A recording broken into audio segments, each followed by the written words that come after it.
แล้วนี่นะเขาแบบว่าแต่งงานแต่น้อยบ่แม่อืมแบบว่าเป็นสาวเป็นบ่าวนี่แม่นแต่งงานโลดแต่งงานเขาไปไทยก็เอาลูกเอาเมียอยู่ไทยอืมส่วนหลายจะบ่ได้เรียนบ่แม่เคยแบบว่าเข้าเบิดนั่นน่ะไปยืมเพิ่นอืมไปยืมเพิ่นได้เฮ็ดอะไรบัดนี้เพิ่นให้หรือจังไดบ่แบบเพิ่นเว้าใส่ เอ้าไปยืมเขาแล้วเพิ่นเว้าใส่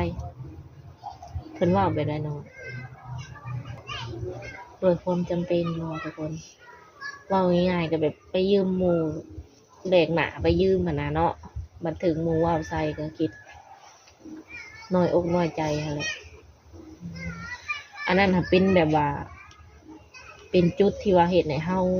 ฮึดขึ้นมาสู้ต่อบ่โดยเออตอนเขาเว้าใส่นี่คิดในใจแบบใดคิดในใจเฮาก็ทุกข์แท้นะแบบเฮาก็ซ้ำนี้แบบอายุยังซ้ำนี้ไปเฮ็ดงานดีกว่าอืมดีกว่าสิไปหาข้อมูลแล้วหมู่บ่ให้โดยแถมเว้าใส่อีกนำก็เลยว่าเอ้าเป็นอะไรก็สู้จังซี่บ่โดยกลับคืนมาอีกบัดนี้เนาะอืมอืมจังพอเพิ่นจังแบบสู่ซนมาฮอดซุมื้อนี้เพิ่นมีที่มาที่ไปแบบของชีวิตหลายเนาะคนแต่ละมื้อพากันกินข้าวกินน้ำกันหยังเนาะ กินอ้ายเพิ่นไปก้านหนูได้หนูได้หยังมากินโดยเป็นของป่าของหยังได้อยู่โดยบ่ได้ซื้อบ่ได้หยังค่ะมาแบบมากินบ่ซื้อมันเงินเดือนออกก็ซื้ออืมพอปัญหาเงินมาได้เพิ่นก็ซื้ออืมแต่ว่าอาจจะบ่ได้กินหรูอยู่แพงทุกมื้อเนาะโดยโดนๆนี่จังได้กินแนวแบบแซ่บๆแน่แม่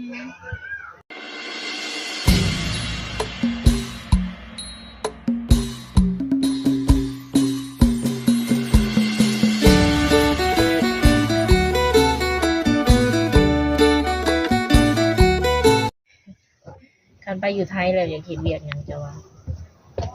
ยังบ่ฮู้เลย อืมหรือว่าอยากขายเครื่องแบบนี้บ่ขายเครื่องก็ได้เป็นแม่บ้านก็ได้อ๋อเฮ็ดงานแม่บ้านก็ได้โดยโอ้ งานสีบ้านสีเรือนนี่ได้เบิดได้เออแม่บ้านก็ได้ขายเครื่องก็ได้เนาะเฮามีแบบว่าพื้นฐานเลยเด้โดยขายเครื่องจ้ะอืม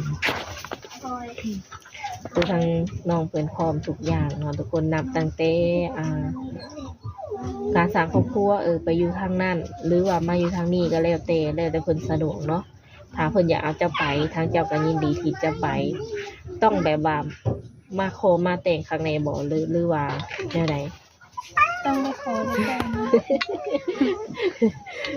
ไปน้ำซื้อแล้วเนาะอืมต้องได้ให้เพิ่นเข้ามาแบบโอ้รวมกับพ่อกับแม่ข้างในบ่โดยอืมเว้าเรื่องแต่งเรื่องขอหั่นแหละเนาะ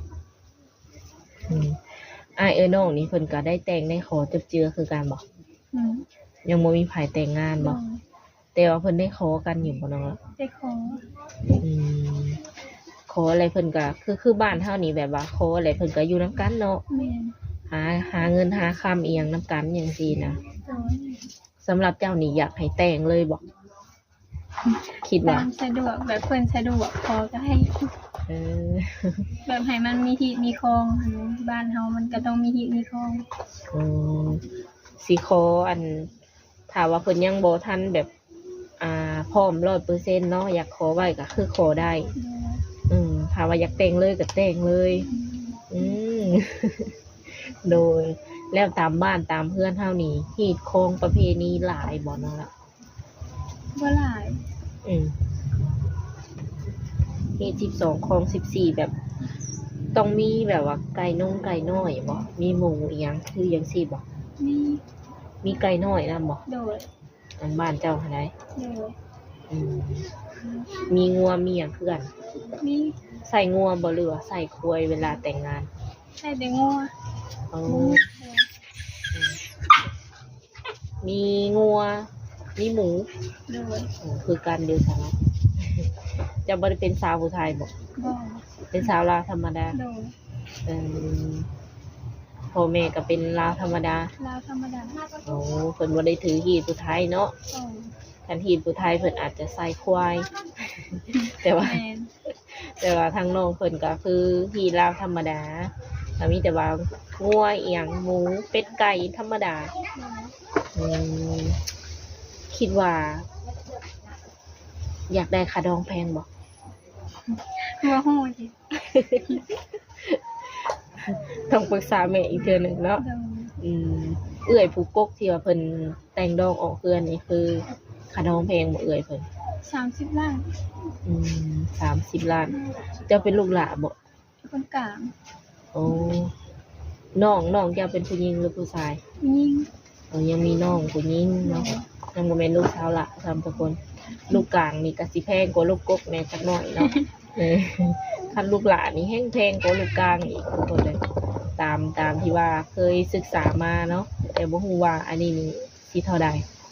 เจ้าก็ยังบ่ฮู้บ่ โดย บ่เคยแบบถามแม่เล่นๆบ่ บ่เคย ว่าแม่เจ้าอยากได้ขนมเท่าใดจังซี่นะ บ่เคยถามจักเทื่อ บ่ อืมเพิ่นก็ถามเฮาอยู่บ่ว่ามื้อใดสิเอาผัว ถาม เออเพิ่นจะตอบเพิ่นว่า บ่มีไผเอาเฮาอะ แล้วยังเฮ็ดงานอยู่ยังบ่นั่น เออ บ่ได้คอยลบนำไผ บ่มีเวลาไปเล่นนะเนาะ มันบ่ค่อยมีเวลาเฮ็ดงาน เฮ็ดงานมาก็เมื่อยเลย อืมคือตามบ้านตามเฮือนเฮานี่ผู้บ่าวผู้แพ้บ่หลายบ่ บ่มี อืม แถวบ้านนี่พระเจ้าไปเฮ็ดงานหมดแล้ว อืมคือหนุ่มลาวนี่ก็อยากได้อยู่บ่หนุ่มลาว อยากได้มาเป็นสามีอยู่บ่ ก็อยากได้แบบบ่ได้ตีหั้นนะทางใดก็ได้ เขาเพียงแต่ว่าเพิ่นจริงจังนำบ่ไผลาว หรือว่าอยู่ใกล้อยู่ไกลทางเพิ่นก็ยินดีเนาะทุกคน หลายคนถามว่าเจ้ากับผู้จบผู้งามเพิ่นว่านั่นนี่เนาะคอมเมนต์มาหลายทุกคนเลยว่า ผู้จบผู้งามบ่ว่าสิบ่มีคนเอาเลยเพิ่นว่าแถวบ้านก็ อืมคือเขาไปหาเงินหาคำแล้วก็เอาลูกเอาเมียเบิดรุ่นเจ้านะ โดย แถวนี้นะเขาแบบว่าแต่งงานแต่น้อยบ่ แม่ อืมแบบว่าเป็นสาวเป็นบ่าวนี่แม่นแต่งงานโลด แต่งงานแถวไปไทยก็เอาลูกเอาเมียอยู่ไทย อืมส่วนหลายจะบ่ได้เรียนบ่ แม่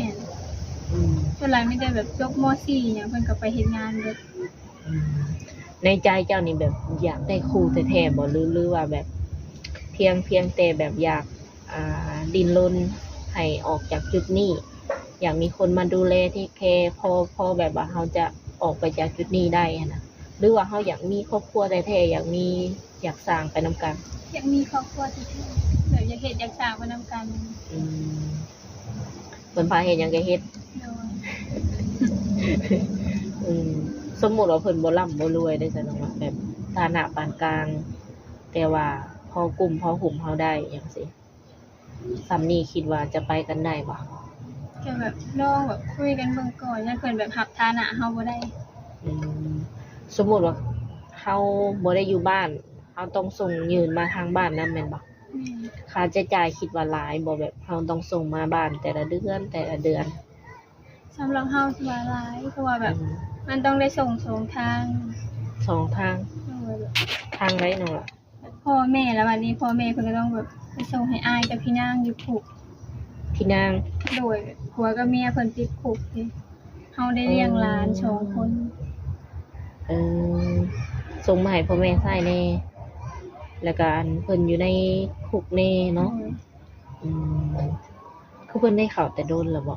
2 ปีนี่แหละ อ๋อ2 ปีแล้ว อันนี้หาเจ้าเป็นคนส่งยืนเพิ่นตลอดเลยบ่ แม่นมีน้องกับเอื้อย เออที่ว่าแบบจุนเจือครอบครัว แม่น อืมอืมหากแต่ละเดือนนี่คือเจ้าส่งให้แบบอ้ายที่ว่าอยู่ในแบบว่า คุกในคุกในอย่างจังซี่นี่แบบหลายบ่แต่ละเดือน หลายต้องได้เป็นแบบเอาเงินเข้าบัญชีให้เพิ่นเดือนละ400,000 500,000แล้วก็ข้าวอีก10-20โล เนี่ยอยู่เนี่ยกินพวกแบบปลาแห้งปลาหยังมัน แนวกินแบบว่าของแห้ง โดย มาม่าปลากระป๋องอย่างนี้บ่ ได้เบิด อืม คือถามว่าบ่เอาเงินเข้าบัญชีก็ซื้อแบบเป็นสิ่งของก็ได้บ่ ได้ เอออืมซื้อเป็นสิ่งของฝากมาอ่าแล้วก็ทางน้องก็เอาไปให้เพิ่นอหยังประมาณนี้ได้เนาะ โดยได้ อืมแล้วเว้าเรื่องเงินเรื่องค่านี้ถ้าว่าเฮาบ่ได้ไปส่งไปยืนเลยเพิ่นก็จะกินแบบซื้อกินเงินที่ว่าเฮาฝากไว้นั่น แม่น เออเพราะว่าแบบต้องไปทุกเดือนบ่หรือว่าต้องไปทุกทิศบ่ไปหาเพิ่น ไปทุกเดือน เป็นเดือนเอาเนาะ โดย เดือนหนึงไปจักเทื่อ ไปเทื่อเดียว เดือนละเทื่อเอาบ่ค่อยว่างเนาะ โดย คันไปก็คือบ่มีเงินส่งเพิ่นเลยเนาะ แม่น อืมบัดเอื้อยเพิ่นเฮ็ดเวียกหยังซั่นเนาะ กรีดยางกับผัวเพิ่น กรีดยาง โดย อยู่ไทยบ่ อยู่ลาว โอ้กรีดยางอยู่ลาวนี่อืมโดยมีแนวว่าแนวใดก็ถ้าว่าฮับเพิ่นได้เนาะทุกคนก็ลองเข้ามาคุยเบิ่งเพิ่นก็แบบฐานะแบบบ่ค่อยดี แต่ว่าเพิ่นก็ดุแล้วก็ขยันทุกคนเฮ็ดทุกสิ่งทุกอย่างเนาะ บ่ได้สมกับกระโตเพิ่นเลย กระโตน้อยๆแต่ว่าป้าเก่งอีดีทุกคนเลยเคยคิดแบบท้อแบบหยังอยู่วะ เคย คิดท้อแบบคิดน้อยใจ โดย อืมเฮ็ดอะไรบัดจะมีกำลังใจขึ้นมาอีกเทื่อนึง แบบจังไห้พอแบบเคยแบบว่าเข้าเบิดนั้นนะไปยืมเพิ่น อืมไปยืมเพิ่นได้เฮ็ดอะไรบัดนี้เพิ่นให้หรือยังไง บ่แบบเพิ่นเว้าใส่ เอ้า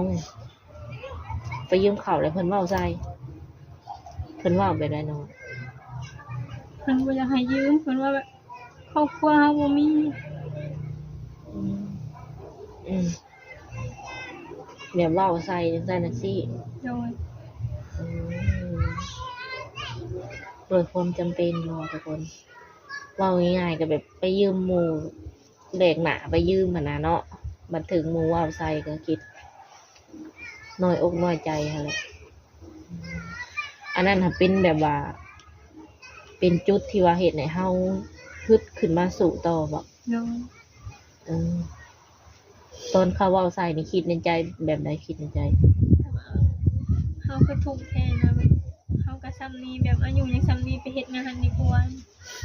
อืมดีกว่าสิไปหาข้อมูลแล้วหมู่บ่ให้ โดย แถมเว้าใส่อีกนำก็เลยว่าเอ้าเป็นอะไรก็สู้อย่างที่บอก โดย กลับคืนมาอีกบัดนี้เนาะอืมจังพอเพิ่นจังแบบสู่ซนมาฮอดซุมื้อนี้เพิ่นมีที่มาที่ไปแบบของชีวิตหลายเนาะเคยไปขอทำอิฐนี่แหละเขาให้บ่ บ่แบบเอ้ยน้องนี่แหละ อืม แบบแม่เพิ่นไปยืมแล้วเพิ่น ไปยื บ่ ม ให้โดย บ่ได้ไปขอไปยืมเนาะ ไปยืม เออไปยืมเทื่อเดียวนะบ่ แม่ อันนั้นเป็นครั้งแรก ครั้งแรก แล้วก็ถือเขาปฏิเสธเลย โดย เขาเว้าให้เฮาประมาณไหนแบบ เพิ่นว่าแบบบ่มีให้ดอกเพิ่นว่าให้ก็บ่แทนดอกก็ว่าสิ อืมคันภาษาบ้านเฮาก็ใหายไปสู่ก็บ่มีให้คืนดอกอีหยังประมาณนี้เลยเนาะอืมอ้ายจังพอได้ทุกคนเลยนี่ได้ก็แบบเป็นกำลังใจให้น้องเพิ่นสู่โตนั่นแหละเนาะมีแต่ว่าถ้าอยากมาสานสัมพันธ์กับน้องเพิ่นอยากเป็นครูสามครูสาไปนำกันก็ยินดี อยากได้แบบผู้นำลองเบิ่งเนาะ โดย คือตอนที่เฮาท้อเฮาหยังนี่แบบปรึกษาไผได้บ่ บ่มีแต่เว้ากับแม่กับพ่อ อืมเพิ่งไผบ่ได้เลยนะเนาะนี่ตนเป็นที่เพิ่งแห่งตนเลย แม่ อืมแต่พี่น้องหยังนี่ก็เฮาบ่สามารถเพิ่งเพิ่นได้ แบบหน่วยไปหาเพิ่นเพิ่นก็เว้าใส่เว้าว่าพ่อเป็นอันนั้นอันนี้เพิ่นก็บ่ให้ เออ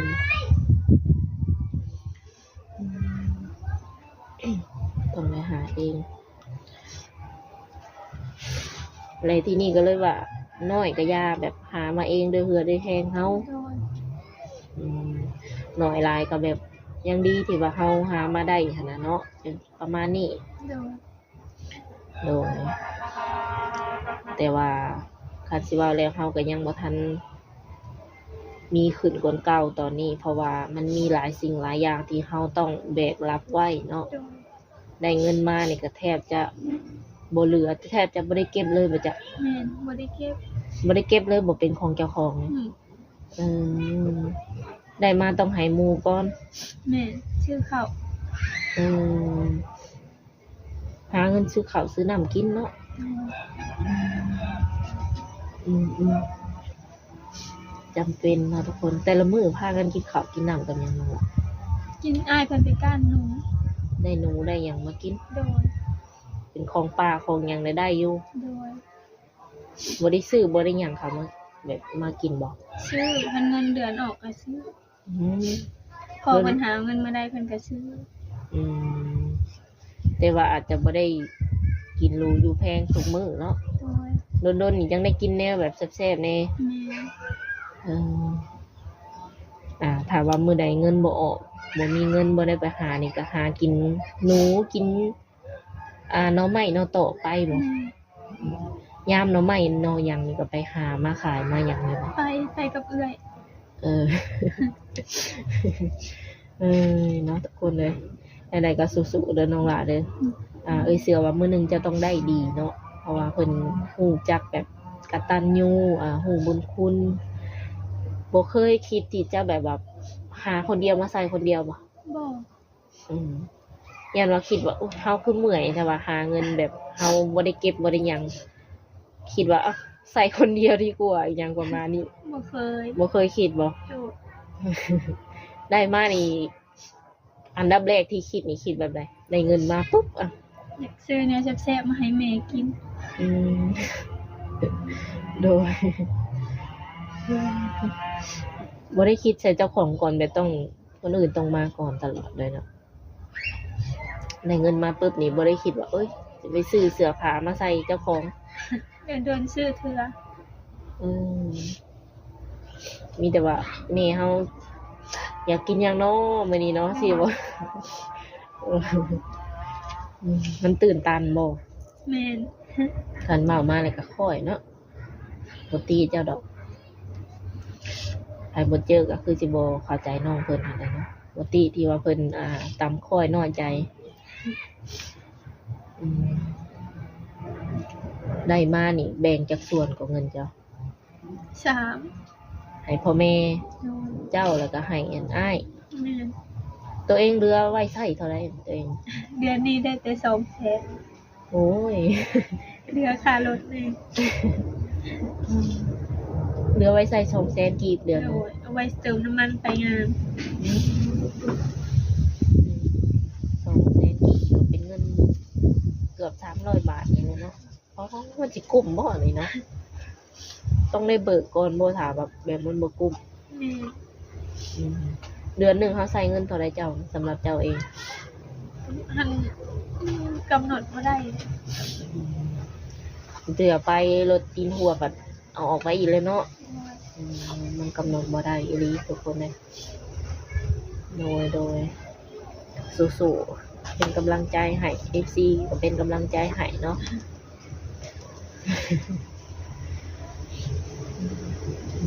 พ่อแม่ก็ฮู้อยู่บ่ว่าเฮาแบบว่าเคยสิว่าไดแบบอุกอ่างใจแล้วเนาะคิดนั่นคิดนี่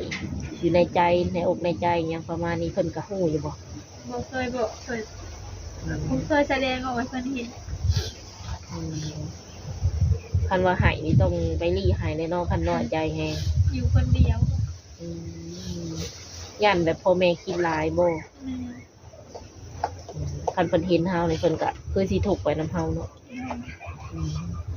อันนั้นเป็นเหตุผลที่ว่าเฮาต้องฮึบสู้ได้เนาะตัวน้อยๆแต่ว่าแบบเพิ่นทุกเวียกทุกงานเพิ่นก็เลยเป็นประมาณนี้เนาะอาจจะแบบตัวน้อยตัวผอมแล้วบัดนี้เนาะ โอเคเนาะทุกคนเลยก็คือเว่าไปหลายเดี๋ยวน้องเพิ่นให้สิค่อยก่อนเก่ามีแต่ว่าสิได้ขอตัวโจไว้ก่อนมีแต่ว่ามื้อหน้ามื้อในถ้าน้องเพิ่นหรือว่ามีอีหยังมาอัปเดตก็จังสิมาหาน้องเพิ่นใหม่สำหรับคลิปนี้ก็ทางเลือกก็สิได้ขอตัวโจไว้ก่อนเนาะ เป็นอะไรก็สู้ๆเลยอย่าคิดร้าย โดย มื้อหนึงเราต้องได้ดีคิดว่ามันต้องดีก่อนเก่าเนาะมื้อนี้เฮาซอยเพิ่นมื้อหน้าก็ต้องมีคนซอยเฮาคือเจ้านี่ซอยเพิ่นได้นี่แบบซอยทุกคนเลยเด้โดยสำหรับคลิปนี้เนาะสามเปียงเองแล้วก็น้องเพิ่นสิได้ขอตัวจบไว้แต่เท่านี้เด้อโดยสบายดีนั่นล่ะ สบายดี